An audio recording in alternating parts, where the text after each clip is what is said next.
Il était là, devant eux. Ils reconnaissaient son visage. Ils reconnaissaient ses yeux. C'était leur frère. C'était leur père. C'était leur ami.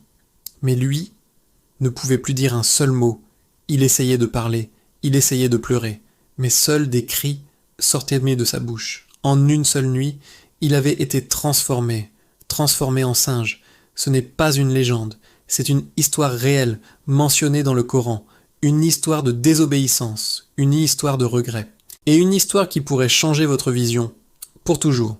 Restez jusqu'à la fin, car la dernière partie est la plus bouleversante. Imaginez une ville côtière prospère. Les vagues de la mer Rouge caressent doucement le rivage. Chaque jour, les pêcheurs partent en mer et reviennent avec des filets remplis de poissons. La vie est bonne, les gens sont heureux. Cette ville, c'était la ville des gens du sabbat. Une communauté qui avait reçu une directive claire de Dieu. Observer un jour de repos sacré, le samedi, le jour du sabbat. Durant ce jour, tout travail, y compris la pêche, était strictement interdit. C'était un test de leur foi, un pacte entre eux et leur Créateur. Pendant un temps, ils respectèrent énormément cette loi. Mais quelque chose d'étrange commença à se produire. C'était comme une épreuve divine encore plus grande. Les jours de semaine, les poissons se faisaient rares. Les filets revenaient presque vides. Mais le samedi, le jour où il était interdit de pêcher, les poissons arrivaient en abondance. Ils sautaient hors de l'eau, leurs écailles brillant au soleil, venant presque jusqu'au rivage, comme pour les narguer. C'était une tentation immense. Le murmure de la cupidité commença à se répandre dans la ville. Pourquoi devrions-nous mourir de faim, alors que la richesse est juste là, sous nos yeux? La communauté se divisa alors en 3 groupes. Le premier groupe, aveuglé par l'appât du gain, décida de désobéir. Mais ils étaient rusés. Ils se dirent « Nous ne pêcherons pas directement le samedi, nous allons tendre nos filets le vendredi soir et les remonter le dimanche matin. » Ils pensaient ainsi tromper Dieu, jouer avec les règles. Ils pensaient être plus malins. Ils ont creusé des canaux et des bassins près de la rive pour que les poissons y entrent le samedi et qu'ils se retrouvent de piégés. Le dimanche, ils n'avaient plus qu'à les ramasser. Facile, n'est-ce pas? Le deuxième groupe était composé des croyants pieux. Ils voyaient clairement la supercherie. Ils étaient horrifiés par la désobéissance de leurs frères. Ils les ont avertis, encore et encore. Ne faites pas ça, craignez Dieu, vous violez le pacte sacré. Un châtiment terrible vous attend. Ils prêchaient, ils suppliaient, mais leurs paroles tombaient dans des oreilles sourdes. Le premier groupe, absorbé par sa nouvelle richesse, se moquait d'eux. Il les traitait de rabat-joie, de pessimistes. Et puis il y avait le troisième groupe, le groupe silencieux. Ils ne désobéissaient pas eux-mêmes, non, ils ne pêchaient pas le samedi. Mais ils ne disaient rien non plus. Ils voyaient le mal se produire, mais ils choisissaient de détourner le regard. Peut-être par peur, peut-être par indifférence. Ils disaient au groupe pieux « Pourquoi vous fatiguez-vous à avertir des gens que Dieu va de toute façon détruire? Laissez-les faire. » Ils étaient neutres, passifs. Ils pensaient que leur silence les protégerait. Ils avaient tort. Les choses ont continué ainsi pendant un certain temps. Le premier groupe devenait de plus en plus riche. Leurs tables étaient pleines, leurs maisons devenaient plus grandes. Ils paradaient leur richesse, se sentant invincibles. Le deuxième groupe continuait de prêcher, le cœur lourd d'inquiétude. Et le troisième groupe restait silencieux. Puis, un matin, le châtiment est tombé, sans avertissement. Les membres du groupe pieux se sont réveillés et ont remarqué un silence étrange dans la ville. Les rues étaient vides. Aucune activité ne provenait des maisons des désobéissants. Inquiets, ils sont allés voir ce qui se passait. Ils ont frappé aux portes. Pas de réponse. Ils ont forcé les entrées. Et ce qu'ils ont vu les a glacés d'horreur.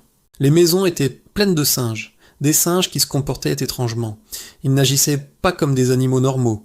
Ils semblaient humains. Les gens du groupe pieux ont commencé à reconnaître leurs proches. « N'es-tu pas un tel ?» demandait-il à un singe qui avait les yeux de leur voisin. Le singe hochait la tête, des larmes silencieuses coulant de ses yeux d'animal. Ils reconnaissaient leur famille, leurs amis, mais ces êtres ne pouvaient plus parler. Ils ne pouvaient qu'émettre des cris de désespoir, des grognements de regret. Ils étaient conscients de qui ils étaient, ils se souvenaient de tout, mais ils étaient piégés dans ces corps de bêtes, humiliés. La punition n'était pas la mort, mais quelque chose de bien pire. Une vie de regret conscient dans une forme dégradante. Imaginez cette scène. Voir votre père, votre frère, transformé en singe, conscient mais incapable de communiquer autrement que par des cris. Le Coran décrit cela en disant « Soyez des singes abjects ». Le châtiment était à la hauteur de la transgression parce qu'ils avaient agi comme des animaux, guidés par leurs instincts les plus bas, ils ont été transformés en animaux. Et que sont devenus les deux autres groupes? Dashur, le groupe pieux, ceux qui avaient averti, a été sauvé. Dieu les a épargnés car ils ont accompli leur devoir d'ordonner le bien et d'interdire le mal. Mais qu'en est-il du troisième groupe? Celui des silencieux? Celui des neutres? Les récits divergent, mais la plupart des savants s'accordent à dire qu'ils ont également péri. Leur silence était une forme de complicité. En ne dénonçant pas le mal, ils l'ont laissé prospérer. Leur neutralité ne les a pas sauvés, elle les a condamnés. Cette histoire est bien plus qu'un simple récit d'une punition divine. C'est une leçon intemporelle pour chacun d'entre nous. Combien de fois voyons-nous une injustice, une transgression, et choisissons-nous de rester silencieux? On se dit « ça ne me regarde pas, je ne veux pas de problème ». Mais cette histoire nous enseigne que la neutralité face au mal n'existe pas. Le silence est une prise de position. Elle nous apprend aussi sur la ruse. Les gens du sabbat pensaient pouvoir tromper Dieu. Ils ont joué avec les mots, avec les règles, mais ils n'ont pas pu tromper celui qui connaît le contenu des cœurs. Cela nous rappelle que nos intentions comptent autant que nos actions. Essayer de contourner les principes moraux avec des astuces juridiques ou des rationalisations est une illusion. Et enfin, l'aspect le plus bouleversant, le regret. Ces hommes, transformés en singes, se souvenaient de tout. Leur punition était d'être pleinement conscients de leur chute, de leur humiliation, sans aucun moyen de revenir en arrière. C'est un rappel puissant que les conséquences de nos actes peuvent être éternelles et que le regret est la plus amère des souffrances. Ils n'ont survécu que 3 jours sous cette forme. Puis ils ont tous péri.